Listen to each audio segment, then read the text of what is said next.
Exercise number 5.1 को हमने solve करना है। इसके 6 क्वेश्चन हैं, इन्हों को अब हम सॉल्व करते हैं। सबसे जो पहला क्वेश्चन है वो लिखा हुआ है x square minus 4x minus 12 is equal to 0। इसके भी आपने फैक्टर ही बनाने हैं। फैक्टर बनाने का तरीका क्या होता है, पहली और आखिरी रकम को आपने मल्टीप्लाई करना होता है।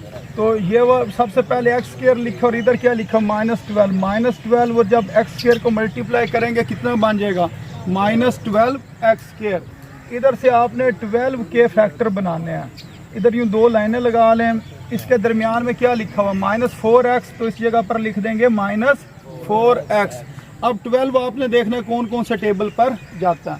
तो 1 12 ज़ा 12, 2 6 ज़ा 12, 3 4 ज़ा 12।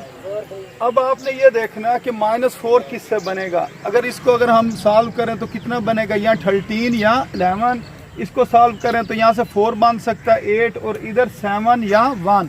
तो ये जो चीज़ है इससे हम 4 बना सकते हैं। तो ये जो साइन है ये आपने किधर लगाना है, बड़ी टर्म के साथ या बड़ी रकम के साथ। और अब इधर हम क्या लिखें तो ये बने -4, तो क्या लिखना पड़ेगा, जमा लिखना पड़ेगा। अब इसके साथ x लिखा है तो इधर भी x लिख देंगे और इधर भी x लिख देंगे।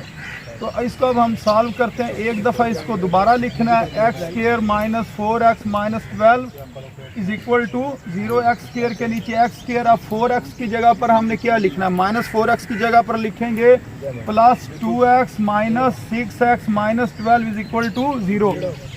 जो पहले आपने क्वेश्चन किए थे ना फैक्टर बनाने वाले, उसके अंदर क्या होता था, इज इक्वल टू 0 नहीं लिखा होता था। इस साइड पर आपने इज इक्वल टू लगाना होता था और क्वेश्चन को सॉल्व कर देते थे। अब इस क्वेश्चन के अंदर इस साइड पर इज इक्वल टू 0 है।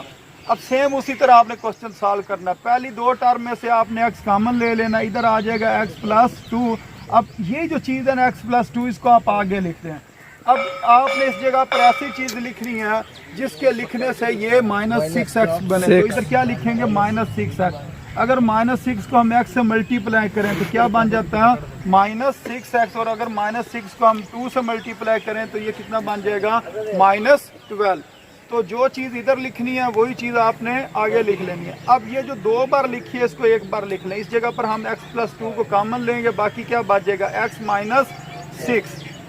पहले आप इधर तक क्वेश्चन को सॉल्व करते थे। अब आपने क्या करना है, इस चीज़ को भी 0 के बराबर रखना है और दूसरी चीज़ को भी 0 के बराबर रख लेना। x+2 is equal to 0, x -6 is equal to 0। और ये +2 इधर जाकर क्या हो जाएगा, -2, और ये -6 दूसरी साइड पर जाकर +6 हो जाएगा। इस जगह पर आप लिख लो सोल्यूशन सेट, SS लिख लो, यहाँ लिख लो हल सेट। हल सेट किसके बराबर आ जाएगा, -2 और 6 के बराबर आ जाएगा। तो ये क्वेश्चन इस तरीके से सॉल्व होना था।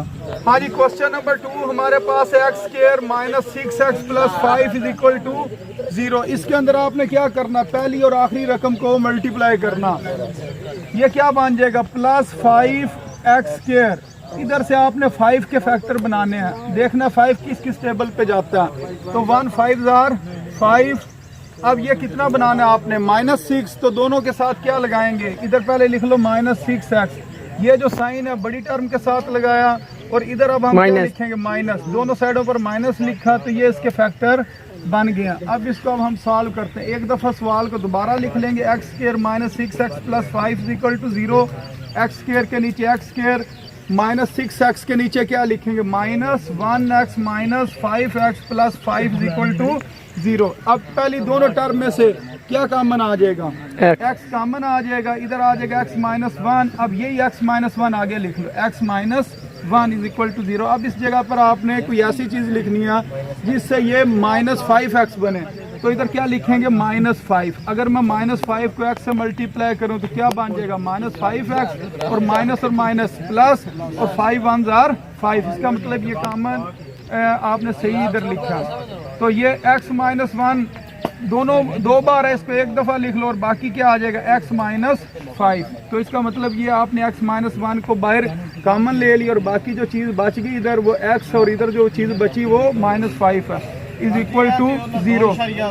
x -1 इसको भी आपने 0 के बराबर रखना और ये जो